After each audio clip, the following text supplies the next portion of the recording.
Welcome to Love from the Hip. I'm spiritual hypnotherapist, master esthetician, and your host, Sakura Sutter. This show is created with the intention of helping others to help and love themselves. Aside from weekly skin tips, you will hear me feature amazing people from around the world who are making a difference by helping others in their own unique way. You may also hear me follow up with a guest I have hypnotized on an online edition of Love from the Hip, which is available on YouTube. Together we can all make a difference, and it starts with love. Love from the Hip. Personal ads began to appear in periodicals in the 1690s. Although these early postings, unlike today's, emphasized social and economic status over the possibility of love or anything erotic. By the early 19th century, however, personal ads became a tool for the middle and upper class to find love and courtship. Of course, many people back then were more anxious to find a spouse due to shorter lifespans and the desire to elevate one's status. They also took time in courting a potential mate and did so in private. In fact, courting in public would have been frowned upon by society. The strict social rules of the time would not have allowed for the concept of dating, much less dating multiple partners. In fact, the word date was first coined by Chicago columnist George Ade, although unintentionally in his column in 1896. He wrote of Artie, a clerk whose girlfriend was beginning to lose interest in him and seeing other men. Artie, in confronting his fading love, makes reference to the other men filling all his dates. In her book, Labor of Love, The Invention of Dating, American author Moira Weigel explores the history of over 100 years of dating. She explains that the first women that were single and dating strangers were actually arrested for prostitution. She goes on to say that after centuries of women's financial status being dictated by the men around them, the notion of women on their own gave society pause. Single women in Chicago were actually known as women adrift. As more and more women became courted publicly, efforts were undertaken to put to rest what the authorities believed to be a public danger. Weigel writes that in the early 1900s, vice commissions across the country sent police and undercover investigators to check out spots where people wanted to make dates. Subsequently, based on the reports of the women being morally loose and implications of the relationships lying solely on sexual intimacy, more and more investigations were funded, including numerous ones by John D. Rockefeller Jr., the son of Standard Oil founder. These women that did not accept any money for their favors on dates became known as charity girls. As time passed, authorities became so exhausted with the ever-growing trend of charity girls and dating that it started to be viewed as less taboo and instead more romantic. And over time, social rules for dating have transformed as society has evolved and expectations have changed. Colleges becoming co-ed, for example, made it easier to meet one of the opposite sex. Dances and parties were no longer solely relied on for that purpose. And with the invention of computers came the birth of online dating. In 1959, a student project conducted at Stanford became the first known computer dating service, when an IBM determined similarities between 98 subjects based on a 30-question profile. In 1965, Harvard student Tar co-founded Operation Match, which was used by more than 1 million daters. Fast forward to 1995, the launch of the first online dating site by engineer Gary Kremen, who actually said straight to the camera in his first interview, Match.com will bring more love to the planet than anything since Jesus Christ. And in 2004, 4 Harvard students launched OkCupid. In 2005, 3 PayPal employees dreamt up a video dating site called TuneIn Hookup, but they later scrapped this and created YouTube. By 2009, 61% of same-sex couples found their partners online. According to Forbes, the U.S. alone has 2,500 dating sites, with about 1,000 new dating sites being launched every year, and with nearly 8,000 sites worldwide. According to the Statistic Brain Research Institute, more than 49.7 million Americans have tried online dating. Based on a survey, they also prove that interest outranks looks online with a 64 to 49% split. Of course, with the rise in sites and increased online presence, the online dating industry annual revenue is over $1.9 billion. Statistically, there are more men online dating than women, and men usually lie about their height and money, and women about their weight and age. There is also a high percentage of online daters that are already in a relationship. Conversely, however, a majority of people dating online today are looking for something substantial and less of a hookup. Even Tinder, despite its bad rap, reported 80% of its people are looking for a serious relationship. Will online dating continue to be the norm in dating? And what are some of the new social issues that have emerged because of the latest trends in dating? What are the challenges of today that make dating and even maintaining a committed relationship so tough? Will we ever get back to courting? And what does the future have in store for those still trying to find love? Today, I have the pleasure of having the host and creator of the Great Love Debate, Brian Howie, on my show.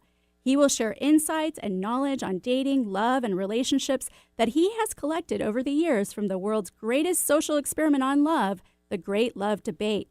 We will also open up the phone lines later so you can ask Brian for advice on dating and love, or lack of. So stick around after this quick break. Taking care of your skin's largest organ can be difficult, but not for Astera Skincare Mist. This topical skin spray supports your skin's own natural healing defenses. Astera Skincare Mist is a light misting spray, free of parabens, alcohol, toxins, and fragrance. This all-natural topical skin spray will take the woe out of your skincare worries without clogging your pores. Irritation, inflammation, redness, post-procedure sensitivities? No problem. With Astera Skincare Mist, you can continue about your day without the skin dismay. Acne, rosacea, psoriasis, sunburns, rashes, and fungus? Don't let these skin concerns inconvenience you. Instead, let Astera Skincare Mist allow you to be happy in the skin you're in. Available at Sakura Skin & Mind. Learn more at esteracare.com. That's ESTHERA care.com. Multicultural, multidimensional even. Alternative Talk 1150. Welcome back to Love from the Hip. I'm spiritual hypnotherapist, master esthetician, and your host, Sakura Sutter. And don't forget to follow me on Instagram and Facebook, and subscribe and share my YouTube channel and podcast on Podcast One, Love from the Hip, and that's HYP. Today, I have the pleasure of having the host and creator of the Great Love Debate, Brian Howie, on my show. Hey, Brian, thanks for joining us today. Hi, thanks for having me. How are you? Yeah, good. Where are you joining us from, by the way? Washington, D.C. Ooh, look at you. How's the weather out there? Washington-ish in May. It's all right. It's nice. It could rain any minute. Okay. All right. Well, it's sunny here, so you're missing out. So. Oh, yeah. I missed the 6 sunny days there. I missed one of them. Huh? You did. So how did the Great Love Debate come about? It started, I wrote a book about 5 years ago. It was sort of a satirical dating book called How to Find Love in 60 Seconds. And my manager at the time said, rather than do a book tour with you and 20 people in a Barnes & Noble, let's raise some of the questions that my book raised in sort of an open town hall style setting. And we're supposed to do one of those. And then we did 3 of those. And now we're up to 3. Tomorrow night in DC will be 368th show in 94 cities and 10 countries around the world. So okay. It blew up. Wow. Yeah, that's incredible. So tell me a little bit about the format. Is there a on-stage presence? Yeah, it is it's town hall style, which means that the dialogue sort of flows from the audience to our stage versus if you had a seminar or panel discussion where you have people on stage and then the audience react to that. It's the opposite of that. The dialogue flows from the men to the women, between the men and the women, and then on our stage we have a handful of celebrities and media personalities and dating coaches and authors and all kind of stuff sort of reacting to whatever the audience says. They're sort of a Greek chorus to the proceedings. Okay. Agreeing, disagreeing, challenging, all that kind of stuff. Every show's different, every night's different, every crowd's different. But hopefully it goes somewhere. Yeah. So 366 shows. Yep. So how many cities and how many countries? 94 cities. We're at 9 or 10 countries, I think, by now. Something like that. Okay. And we're adding a whole bunch more. We're going to Australia. We're going to Israel. We're going back to London. And we've been to Hong Kong. And we've been to Shanghai. And we've been to Singapore. And we've been to Bangkok. And we've been to Canada. And we've been to Paris. And, we've been to a bunch of places. And it's the one place that and one thing that anywhere you go in the world, people want to have a conversation about love, dating, sex, relationships. Yeah, exactly. So, and that kind of answers my next question about, do you offer other variety shows? Is it just for singles? Or are there different audiences? No, I mean, we've had every possible demographic denomination we've had. We've had married shows. We've had senior citizen shows, college shows, Asian shows, LGBT shows, Jewish shows, Christian shows, every possible, sort of demographic. We have given them their own say, but no matter which audience or which demographic we're targeting, it really comes down to confidence and communication wherever we are and whatever it is. So there's a lot of similarities that you wouldn't think ahead of time. Okay. So confidence and communication. Can you elaborate a little bit more? Well, we've sort of, especially now in 2019, you brought up the online dating thing earlier, we have sort of lost the confidence to engage face-to-face. We want to hide behind our Facebook pages and our dating profiles and our Tinder apps and all those kind of things. It seems very unusual now. The more ways we have to communicate, the more we're not quite in sync on how to do it. So, what these shows do is they sort of two things. They enable congregation. Sometimes they enable inebriation, but they always enable communication and putting that many people in a room and sort of influencing them to speak their mind and have their say. They sort of show up at our shows thinking they're the only one that feels a certain way. And they, by the end of 90 minutes or so, they realize that, I'm not alone. Everybody is a little frustrated and hopefully a little hopeful. And that goes a long, long way. The walls come down. That's our job. Okay. And then is it the same then for married shows that you do? I mean, the married show, I'm always shocked at how much PlayStation and porn comes up in married shows. Okay. But I think so. I think that sometimes husband and wives too quickly or too much turn into mom and dad, and they've forgotten how to date each other, and they've forgotten how to flirt, and they've forgotten that they were, they're in love and in a relationship, and a romantic and a sexual one. And so a lot of the same issues come up. So sometimes marriages break down over communication, and marriages break down over confidence. And, a lot of times people think, I can't win at this. So we deal with that a lot. Okay. And you had brought up a good point. So with online dating apps kind of interfering with people's confidence or lowering people's confidence, don't you believe also that social media apps have done the same, like Facebook? I mean, we're always comparing ourselves to everyone else. Yeah, but I'm not as anti-technology as everybody else. I think it's just going to take a while to shake out. I think we're in like a 10-year period. I mean, back in the 1930s, some woman was probably like, I can't believe that jerk called me, and it probably seemed crazy then. And right. I think that we are in a, only about 10 years now where people really had to do at least a significant portion of their dating through the internet. We had a girl who came to our show, and even that's controversial. Some, if I say girl, some women get mad, and if I say woman, some girls get mad. You never know what to say, but I'm going to go with girl.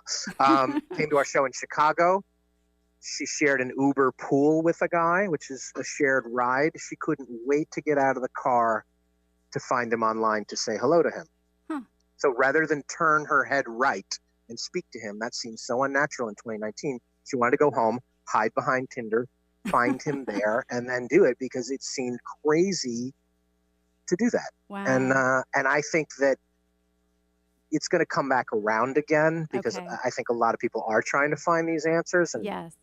At least our audience. If you're coming to our show, you generally, a lot of people used to can't come to our show to want to be validated in their misery. And it's come around a little bit. Most people come to our show are really like, okay, it's challenging now. It's different. It's changing. I want to figure out how to do better. Yeah, they're looking for answers. Yeah, they're looking for answers. And I always say our job was to raise the questions more than to give the answers. But we've had 94,000 people come to these shows. We do have a lot of the answers. Yeah, you do. All right. Well, that's great. Well, I'm sorry to interrupt, but we're going to have to take a quick break. But remember, this is a live show today all about love. So if you have questions for Brian Howie, feel free to call 1-888-298-KKNW or 425-373-5527 after this quick break. Hey, everyone. I'm Haley.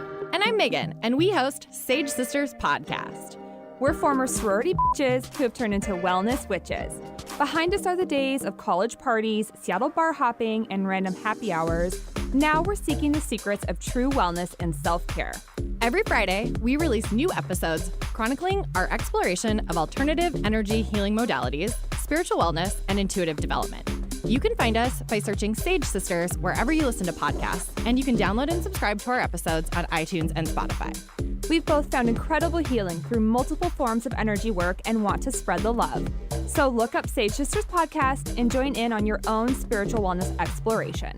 Download and subscribe to Sage Sisters Podcast, and if you like, throw us a rating and review on iTunes. And don't forget, go sage yourself.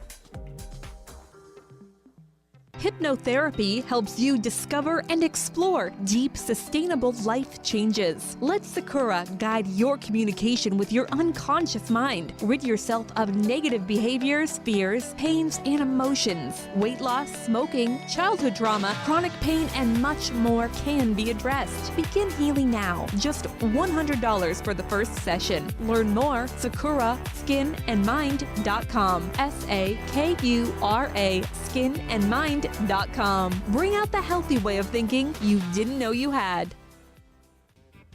If you're planning on building a home or a major landscaping project, you'll want the team of Stone Resources on your side. Safely, effectively, and correctly working with our unique terrain requires local knowledge and environmental care. For 21 years, Stone Resources has been making sure their customers' biggest investment is on solid ground. Trust your next earth-moving project to Stone Resources. Call 425-754-6792. That's 425-754-6792. Stone Resources. We make the earth move. And remember, if you need dirt or have dirt to get rid of, you can call on us. 425-754-6792. Men, care for your skin properly, starting with your face. Sakura Skin and Mind offers their Gentleman's Groom Clinical Facial for just $120. Designed for your rugged skin, a deep cleansing clinical facial is like a 1-2-3 punch to wrinkles, age spots, and problem skin. Tame those brows, ears, and nostrils. Sakura Skin and Mind, erasing wrinkles one clinical facial at a time. Learn more, SakuraSkinandMind.com. SAKURA skinandmind.com. Need help getting started with self-help? You came to the right place. Alternative Talk 1150. Welcome back to Love from the Hip. I'm spiritual hypnotherapist, master esthetician, and your host, Sakura Sutter. Don't forget to tune in right here every Wednesday at 2 to 3 p.m. for more Love from the Hip. Today, I have the pleasure of having the host and creator of the Great Love Debate, Brian Howie, on my show. And you have a question for Brian about dating, online dating, love, relationships, etc.? Then call in 1-888-298-KKNW or 425-373-5527. So, Brian, before the break, you were saying that you think that we're starting to turn around and we're playing catch up. Sorry, do you hear a siren go by? DC's a rough Now town. I hear it. Okay. I think the period between 1 week before, I always say between 11/2/2016, which is 1 week before the Trump election, and the Brett Kavanaugh hearing, those 2 years, and it's about 2 years, were the most challenging in the last 50, as far as men and women. It's the height of the Me Too stuff, the height of the disconnect, the height of the anger, the height of all those things. What I've noticed, though, and what the Brett Kavanaugh thing did, whether you agreed with him or not, there were a lot of women who were like, where are we drawing the line? What are we doing here? How far? There were a lot of questions that could be raised that weren't just Harvey Weinstein, Matt Lauer, those kind of things. There was a lot of layers and complicated voices. And what that did, if you took the dating pool, about 10% of the women are like, I'm right, men are terrible, I'm justified, I've always thought that, and I'm out. And then about 10% of the men are like, I'm never going to win this, I'm out. And what you're left with is what I call a leaner cut of love. And the people that are in it are like, okay, I need to figure out how to deal with this if I want to be happy. So we've noticed in the last 6 months, no matter where we've gone, and in 2019, people are asking questions. And the men, I think, have a pretty clear idea of what the women do not like and what they do not want. They're a little less clear on what the women do like and do want, because the women are not so clear on what they do like and do want. And so that, men are sort of, let us know and we'll do that. And the women, there's a little bit of girl on girl crime going with this stuff. But, the people that are in the dating pool now, I think, are willing, or they're up for the challenge. They're committed. Yeah. They're committed. For lack of a better term. So they're committed to the process, to see it through to the other side. Right. High pressure systems bring up bright sunny skies. Okay. So we say meteorology 101. So having done so many shows and collected so much data, I bet you can sit here and tell me now the top 5 best U.S. cities to date in. The top 5 cities, I think, for this year are right here in Washington, D.C. is number 1. Last year's winner, Minneapolis, Minnesota, is number 2. Milwaukee was number 3. Chicago was number 4. And I forget what the other one is. Maybe Nashville? I got to look it up. Okay. The middle of the country, generally speaking, is better than the coasts. Why is that? The men and the women do hang out together. They do socialize together. They do a lot of things. You go to Chicago, you'll see 100 men and women watching a game, playing sports, hanging out at 6 o'clock. You go to a place like Charlotte, it looks like a school dance where men are on one side and women are on the other until somebody's drunk enough to cross the room. And sort of everywhere in between. So, cities that are vibrant are really good. Cities that people are like, I live in an awesome place. Charlotte was the 5th one. Okay, Charlotte. People are committed to that city, so they're not like, I don't know if I'm going to stay here. I don't know if this is the right place. I don't know if the city's going in the right direction. And once somebody's committed to a city, they're committed to, I'm going to go on a day. I'm from New York City. If people in New York City are like, how much longer do I have to stay here? And Atlanta was going through that. When we first started the tour, Atlanta was sort of in a weird place. And people were like, I don't know how much longer I can deal with Atlanta. Atlanta's in a great place now, and you can feel the difference in dating. People are committed, and they're like, I'm going to stay here 10 years. Let's go out. Yeah. And I remember, because I went to your Great Love debate, and I remember you saying that if you want to know how dating is in a city, to go out and see how people mingle in a bar, right? You had said that. And so people that are actually talking to each other. In Seattle, you see 2 people on a date, and you will see a guy with his headphones on listening to music. It's a really strange thing. Los Angeles, you'll see 2 people sit next to each other looking at the door to see who else is there. New York, even if it's a group of people, they're only talking to who they went out with. So you can really sort of see a fabric of a city. When we've been to China, you see men and women out on dates all over the place. It looks like the 1950s. Oh, wow. They don't have Facebook. They don't have Tinder. And sadly, but most importantly, they don't have porn. And so, it helps them out. Guy wants to see something, he's got to feed her. Oh, boy. And it's kind of not good reasons, but it's kind of cute. Right. Okay. So why is DC number 1? DC's number 1 for a few reasons, and I'm in DC now, and they are so mad that they're number 1. Oh, I don't understand that. You would think that would make people happy, but people want to have an excuse, and they're like, "It's not me, it's the city." And I'm like, "Oh, it's you." And there's 3 basic reasons why DC is number 1. First of all, the pool that most women want to fish in, for lack of a better term, is that career-driven, educated, motivated man. And there are more of them here than just about anywhere, at least in the U.S. Secondly, there's a diverse, vibrant community of new people coming here every single day from all over the world. There's every flavor you could want. There's every language you could want. There's every culture you could want. And there's a continuous supply.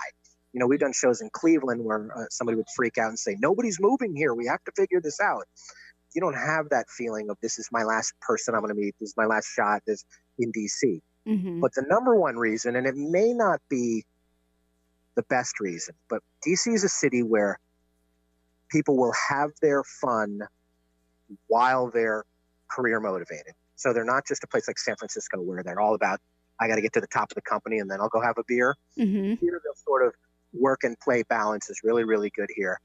People will do that in their 20s, but in their 30s, the urgency to meet and settle down and get married is equal by the men to the women.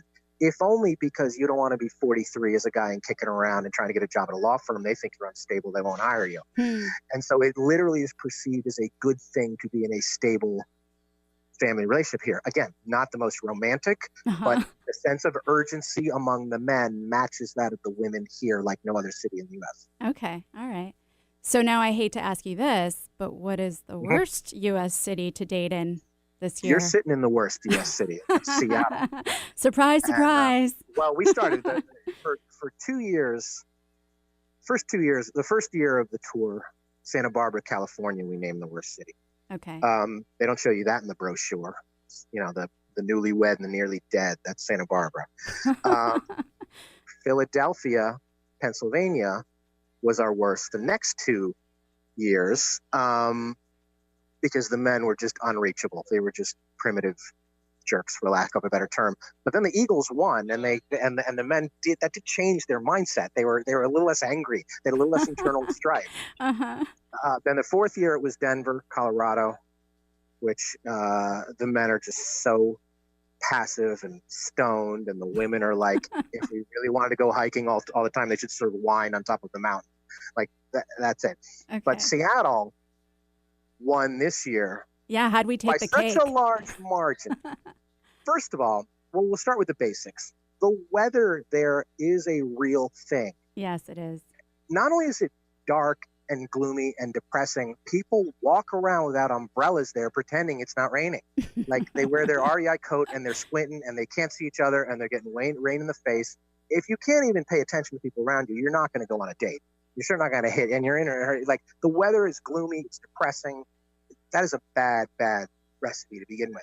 Secondly, you have this terrible combination of independent and agitated women and socially awkward and entitled men. And that is a really bad combo. There's a lot of, let's just take the tech industry in Seattle. A lot of men there, right, sort of hand in hand, so socially awkward, but they feel a sense of, I have a good job, I make a lot of money, and I was told that you would go out with me if I got to that point. Right. And the women are like, well, I have a good job and I have a lot of money and I don't need you for that. And the men are both, they're frustrated, they're a little angry, they're a little afraid. When we do a show in New York, a guy gets the microphone and he thinks, if I say something, I'm going to get lucky tonight. When we do the show in Seattle, a guy thinks, if I say something, I'm going to get laughed at tonight. There's a fundamental difference that there's not only just there's not a stoned passivity like in Denver. There's a little bit like, not only is she going to reject me, everybody's going to see me get rejected, which is a weird, oddly narcissistic way for somebody without self-confidence to look at it. And I'm like, nobody's paying any attention to you. Nobody will care if she rejects you. And the juice is worth the squeeze. Like, take a shot, buddy. And the guys in Seattle are just like, give me the video game. I'm out. Wow. Well, I hate to interrupt you again, but we're going to have to take a quick break. And I want to get back to how we remedy that. But remember, if you have a question for Brian around love, dating, relationships, online dating, etc., call in 1-888-298-KKNW or 425-373-5527 after this quick break. On this weekly Skinny, I would like to discuss rhinophyma. This is a skin disorder in which the nose becomes enlarged and bulbous and may even look red and distorted. Rhinophyma, oftentimes called the drinker's nose or alcoholic nose, actually is not caused by the consumption of alcohol at all. In fact, the University of South Florida Mersani College squashed that theory in 2015 when many of their patients that participated in their study revealed that they did not drink or did not drink regularly. Although alcohol consumption can indeed dilate blood vessels and make the condition worse, the actual cause of rhinophyma is unknown. It is, however, a subtype of rosacea, which is an anti-inflammatory skin disease. This chronic inflammation causes broken blood vessels and pustules around the nose, associating it with the alcoholic nose. Other risk factors for developing rhinophyma are being male, middle-aged, having fair skin, and a family history of rosacea. It is most common in men ages 50 to 70. As time progresses with rhinophyma, people may notice the tip of their nose turning deep red as well as growing in odd directions. Other symptoms include enlarged pores, thickened skin, scarring, dry or oily skin, as well as lumps on the nose due to growth of extra connective tissue. There are a few treatments available for rhinophyma, including topical vitamin A, oral and topical antibiotics, as well as more aggressive treatments like surgery. Surgical options for rhinophyma include dermabrasion, cryosurgery, sharp excision, and CO2 laser resurfacing. Of course, all of these options are not a cure for rhinophyma, and most often, symptoms can return, especially after surgery. But they still can address and even prevent permanent disfigurement. Making changes to one's diet and lifestyle can help too, like avoiding spicy foods, alcohol, caffeine, extreme temperatures, physically exfoliating the face, and staying out of direct sunlight. And although rhinophyma is a benign condition, 3 to 10% of people diagnosed with rhinophyma also have occult basal cell carcinoma, a type of skin cancer. If you are concerned you may be suffering from rhinophyma, it would be wise to see a medical provider to get diagnosed right away. Is your tween starting to experience a change in their skin? Want to get them on an easy at-home routine and have good skin hygiene? Allow Sakura Skin in Mind to help your tween out. This brief, deep cleansing and educational 35-minute facial is just enough to get your tween, ages 10 to 12 years old, started off in the right direction. Sakura Skin in Mind uses the latest in the clinical skincare industry to care for your tween the right way for just $65. Sakura Skin in Mind, treating skin out there with an ounce of treatment and a pound of protection. Call 206-730-7429 or go to sakuraskininmind.com. Exploring new territory every day. This is Alternative Talk 1150. Welcome back to Love from the Hip. I'm spiritual hypnotherapist, master esthetician, and your host, Sakura Sutter. And feel free to email me at sakura@lovefromthehip.com with your comments, your criticisms, your questions, and well wishes. Let me know how I am doing. Today, I have the pleasure of having the host and creator of the Great Love Debate, Brian Howie, on my show. And if you have a question for Brian around dating, online dating, love, relationships, call in 1-888-298-KKNW or 425-373-5527. So, Brian, before the break, you were telling us how Seattle ranked as the worst city to date in this year. So how can we remedy dating in Seattle? Besides moving out of Seattle? Yes. How can you remedy dating? Yes. Planes leave every day to warmer, sunnier places. I think everybody's got to get out of their comfort zone. It's crazy that the discomfort zone in Seattle, people actually treat it like a comfort zone. They sort of go through this 9-month malaise in order to be like, well, it'll get better for 45 days in the summer. It's so nice here. That's almost like the Stockholm Syndrome. It's like a hostage to your own city. Everybody needs to realize that the answers lie just outside of your comfort zone every single day. The men need to understand that she does want you to approach you. She does want you to say hello to her. She does want you to, God forbid anybody in Seattle would actually get an umbrella. Hold an umbrella for her. They would do that. And start by buying umbrellas. Pretending and understanding it's raining. Okay. It's very chivalrous to have an umbrella. It's very chivalrous to do all of those things. If women love you holding the umbrella. I was in Seattle, a week ago, 2 weeks ago? I didn't see an umbrella, but I saw a lot of rain. It was crazy. Plus, an umbrella will allow the man to wear nice shoes. The other thing the women need, I always say that the women need the men to try harder and the men need the women to make it easier, okay? So you have to meet each other halfway. Okay. He needs to take a chance, take a risk, say hello, do whatever you got to do, and she has to recognize that there's opportunities around her every single day that she needs to recognize, act on, and not kill just because she has it in her mind that none of these, 2,000 men that she's within 10 yards of every single day of her life are not going to be the right one for her. She has to stop looking for who's the wrong one and look for, let me find the handful that are the right ones because they're out there, even in Seattle. Okay. All right. And start with an umbrella. Start with an umbrella and go from there. All right. So what are some online dating do's and don'ts, since we have a lot of online dating here in Seattle? Well, too many people, I noticed this, bring too much negativity to their profiles.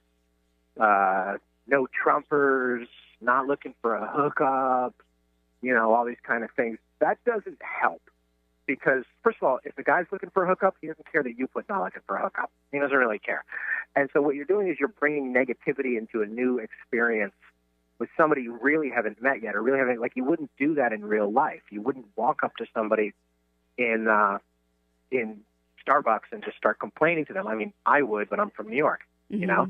But it's about the energy you're leading with. You need to give, everybody needs to sort of paint a picture of what your life is like and what it could be like with the right person, because that's a lot more positive, a lot more hopeful, and don't be afraid to show some personality. Okay. You know, a lot of, you know, I love, you know, The Office is not personality. You know, people tend to make a list of like 5 things they're looking for, but really that's 5 out of like a million things they're looking for. And people are really trying to hit the bullseye a little too closely. So you have to expand your comfort zone. You need to get rid of the words "not my type." If you're over 30 and you're still single, you have no type. That's not working out for you. Okay. And what I mean by that is your answers are going to lie somewhere beyond where you thought they lied. Okay. I have a very expensive English degree. I should know this. Something like that. Okay. So we shouldn't be so picky? Definitely shouldn't be so picky. Okay. You know?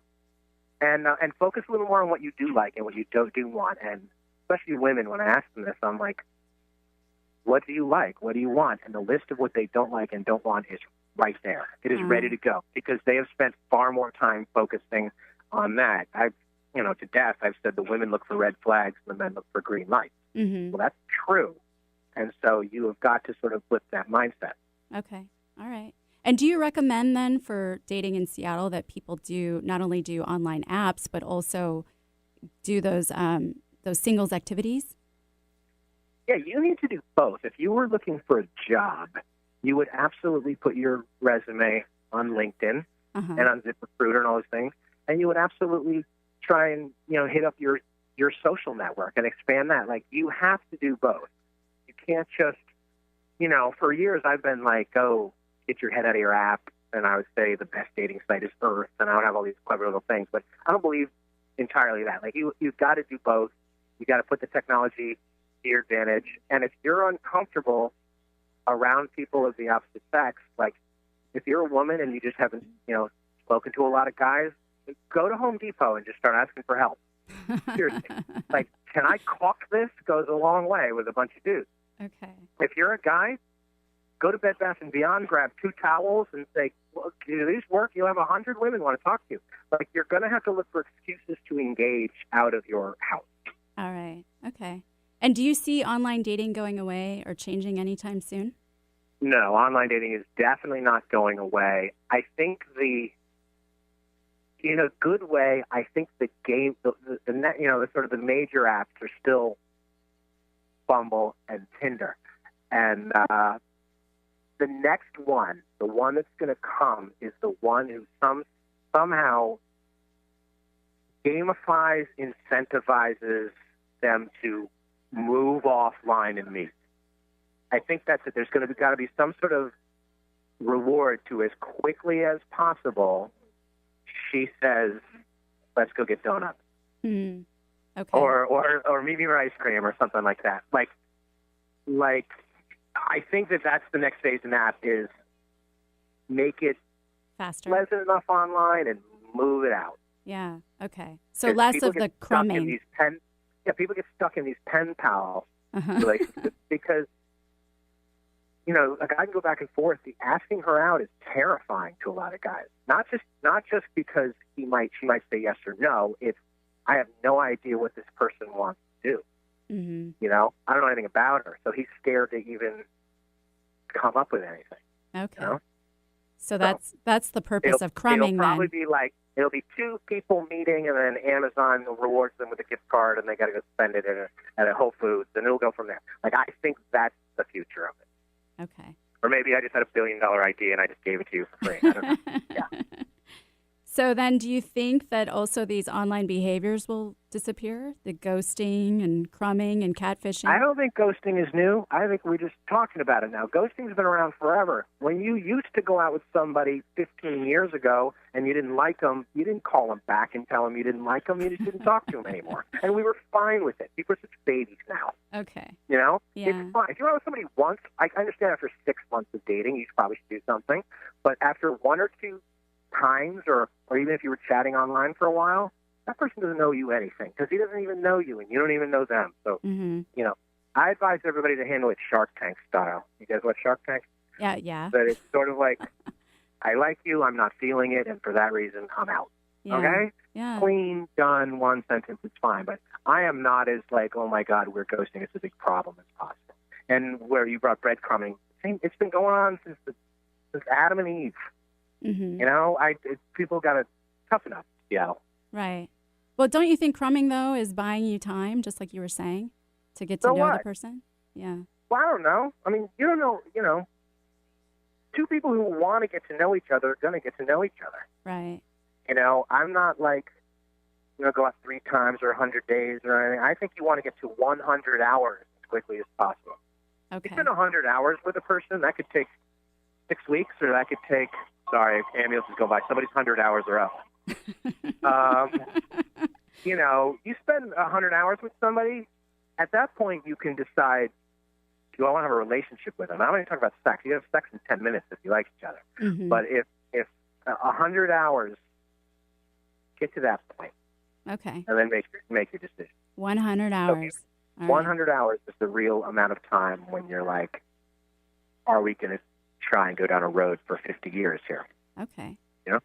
And so what can we do as men and women, not in terms of online dating, but in dating and relationships and love in general? What's our responsibility? Or what do you think we can do to maintain I think our responsibility is to be more hopeful, be more positive about it. If you're tired of, if you've been out on 30 first dates in a row and you haven't gotten to a second date, it's absolutely not that you went out with 30 bad people. It's that you are not very good at first date.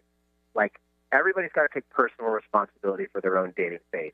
And understand that. That's good. I always say it's never that you haven't met the right person yet. It is almost always that you haven't been the right person yet. And so people need to do the work. And I'm no better. Like, when we first started doing Great Love Debate, I was like, women like me, the dating's not hard. What are you guys talking about? And I was like, Jerry Springer. And then about halfway through the second year, I was like, these people are talking and feeling and experiencing things I don't even know what they're talking about. And I went to therapy. And when I went to therapy, you realize, like, you know, maybe 5-year-old Brian had some love issues and all those kind of things. And you start to do the work. You start to unpeel the layers. And I think the last layer is always going to be happiness. And people are afraid to go to the layer beyond that because it's scary to get through that. And I think everybody's got to do the work and ask the questions of themselves before they're just like, all the men suck and all the women are bitches and all that kind of stuff. It's lazy. You need to take responsibility for it. In every city, there's possibilities everywhere, every day, and you got to find them. Okay. Or know how to find them. Or just listen to the Love Debate. Well, I hate to interrupt you, but we're going to have to take a quick break, so everyone stick around for more Love from the Hip. Hey everyone, I'm Haley. And I'm Megan, and we host Sage Sisters Podcast. We're former sorority bitches who have turned into wellness witches. Behind us are the days of college parties, Seattle bar hopping, and random happy hours. Now we're seeking the secrets of true wellness and self-care. Every Friday, we release new episodes chronicling our exploration of alternative energy healing modalities, spiritual wellness, and intuitive development. You can find us by searching Sage Sisters wherever you listen to podcasts, and you can download and subscribe to our episodes on iTunes and Spotify. We've both found incredible healing through multiple forms of energy work and want to spread the love. So look up Sage Sisters Podcast and join in on your own spiritual wellness exploration. Download and subscribe to Sage Sisters Podcast, and if you like, throw us a rating and review on iTunes. And don't forget, go sage yourself. If you're planning on building a home or a major landscaping project, you'll want the team of Stone Resources on your side. Safely, effectively, and correctly working with our unique terrain requires local knowledge and environmental care. For 21 years, Stone Resources has been making sure their customers' biggest investment is on solid ground. Trust your next earth-moving project to Stone Resources. Call 425-754-6792. That's 425-754-6792. Stone Resources. We make the earth move. And remember, if you need dirt or have dirt to get rid of, you can call on us. 425-754-6792. Next week on Conversations Live with Vicki St. Clair, why it's actually good for you to suck at something. Award-winning journalist Karen Rinaldi explores how sucking at something rewires the brain and helps with our health and sanity. We'll also hear from Laura Scroff, who first said no to a stranger on the street who asked her for money. But after pausing a moment, she asked one question of the young boy, which led to a life-changing situation for both of them. Catch us live on Mondays at noon Pacific and again Fridays at 6 a.m. Find more details at conversationslive.net. Peach fuzz is great if it's on a peach. Let Sakura Skin and Mind remove unsightly hair with dermaplaning. Although its primary purpose is to remove layers of dead skin, it's just one of the added benefits, leaving your skin baby smooth, safe, effective, fast, and affordable. What a concept! Sakura Skin and Mind wants you to look your very best, and dermaplaning is just one tool in their chest. Find out about dermaplaning at sakuraskinandmind.com. SAKURA, skinandmind.com. We bring out the healthy skin and healthy way of thinking you didn't know you had. Talk radio with a purpose. Alternative Talk 1150. Welcome back to Love from the Hip. I'm spiritual hypnotherapist, master esthetician, and your host, Sakura Sutter. Don't forget to follow me on Instagram and Facebook and subscribe to my YouTube channel and my podcast on Podcast One, Love from the Hip, and that's HYP. Today, I have the pleasure of having the host and creator of the Great Love Debate, Brian Howie, on my show. And thanks for joining us back. So what is your end game with the Great Love Debate? What is my end game? I'm in a passionate conversation business, so I don't think that you're ever going to run out of ways to sort of slice this apple and have this conversation and do better. I think I just am trying to figure out more ways to have it and engage more people in having it. And, at the end of last year, I was like, this is it, no more, I'm out. But I was mostly tired of the logistics and the traveling and the rain in Seattle. But, 3 nights in Singapore, and I was like, Great Love Debate, let's do it. And I'm in for at least 2 more years. Okay. And try and shift the dialogue and move the discussion in a more positive place. Like, I think we got through, knock on wood, the hardest 2 years we've had in a long, long time, and we'll see where we go for the next 2 years. So. All right. And what have you personally gained from doing the Great Love Debate? I got asked that the other day. My Nightline, ABC's Nightline asked that tough question. So do you. And they're like, what is this? And I think when they said that, I realized that every question I'm asking of somebody else, I'm secretly asking of me. And I'm hiding it behind, like I'm couching it in a little candy and handing it out. But secretly, I'm trying to find out how I can be better, what I can do better, and improve. I think I'm 5% of where I was 5 years ago, and 5% of where I need to go. So there's a long way ahead. So work in progress, like we all are and should be. If you think you're done, I hate that when people say it takes 2 complete people to get together. We're never complete. We're constantly evolving. So as long as you're both constantly doing the work, I think we'll be fine. Yeah, we're all a work in progress. Right, yeah. So have you found your true love match? I hope so. We'll see. So what are your next upcoming shows? We've got shows upcoming in Washington, D.C. tomorrow night, New York City, Boston, Chicago, Nashville, Cleveland, Sydney, Perth, Bangkok, Tel Aviv. We're definitely going to come back to Seattle in the fall. Okay. Vegas, Los Angeles. We have a whole bunch. GreenLoveDebate.com has our tour schedule, and we keep adding to it. And I keep getting lured to new exotic lands to talk about this stuff. All right. So I wanted to ask you, too, I know that there's kind of different generations that are also, do you think that that's affecting relationships and dating as well? Like as far as millennials? Millennials can be, I always use the example of Los Angeles or San Diego is a little bit like millennial dating, meaning you can go through a day and have a very satisfying, pleasant experience without ever having to sit across from somebody you don't know for 45 minutes. Well, that's the same with millennial dating. There are so many ways for them to be entertained and engage with each other that why would you ask a girl out? Why would you, so their incentive, the rise of the independent millennial is a big thing. I think, societally we've changed. I don't think physiologically we've changed. So I think, they get mad when I say this. I'm like, I think they'll grow out of that. Yeah. and realize we still need each other and want each other, hopefully.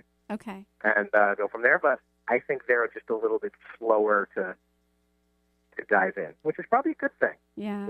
Yeah. So So you're hopeful. I don't know who I am at 30. I'm supposed to know who you are. Like, that's the way I look at it. Take your time, everybody. All right. So you're hopeful for all of us. I'm hopeful for most of us. Get those umbrellas. Get umbrellas, 100 hours. 100 hours, put in the time, do the work. Yeah. Doing the work is the biggest part. I agree. Mm-hmm. Yeah. Well, thanks again for being here today, Brian. Thanks for having me. All right. And thanks, Eric, my rad producer, and you, the listener. You can find me at lovefromthehip.com or sakuraskinandmind.com. You can also follow me on Instagram or on Facebook and subscribe to my YouTube channel as well as my podcast on Podcast One, Love from the Hip, and that's HYP. And if you really love the show and are interested in supporting it through advertising, or you have any questions or comments, feel free to email me at sakura@lovefromthehip.com. Tune in next Wednesday at 2 p.m. for another Love from the Hip and make self-love contagious. Go ahead. I dare you. Societally we've changed. I don't think physiologically we've changed. So I think they get mad when I say this. I'm like, I think they'll grow out of that. Yeah. Yeah. and realize we still need each other and want each other, hopefully. Okay. And go from there. But I think they're just a little bit slower to dive in, which is probably a good thing. Yeah. Yeah. So you're hopeful. I don't know who I am at 30. I'm supposed to know who you are. Like, that's the way I look at it. Take your time, everybody. All right. So you're hopeful for all of us. I'm hopeful for most of us. Get those umbrellas. Get umbrellas, 100 hours. 100 hours, put in the time, do the work. Yeah. Doing the work is the biggest part. I agree. Mm-hmm. Yeah. Well, thanks again for being here today, Brian. Thanks for having me. All right. And thanks, Eric, my rad producer, and you, the listener. You can find me at lovefromthehip.com or sakuraskinandmind.com. You can also follow me on Instagram or on Facebook and subscribe to my YouTube channel as well as my podcast on Podcast One, Love from the Hip, and that's HYP. And if you really love the show and are interested in supporting it through advertising, or you have any questions or comments, feel free to email me at sakura@lovefromthehip.com. Tune in next Wednesday at 2 p.m. for another Love from the Hip and make self-love contagious. Go ahead. I dare ya.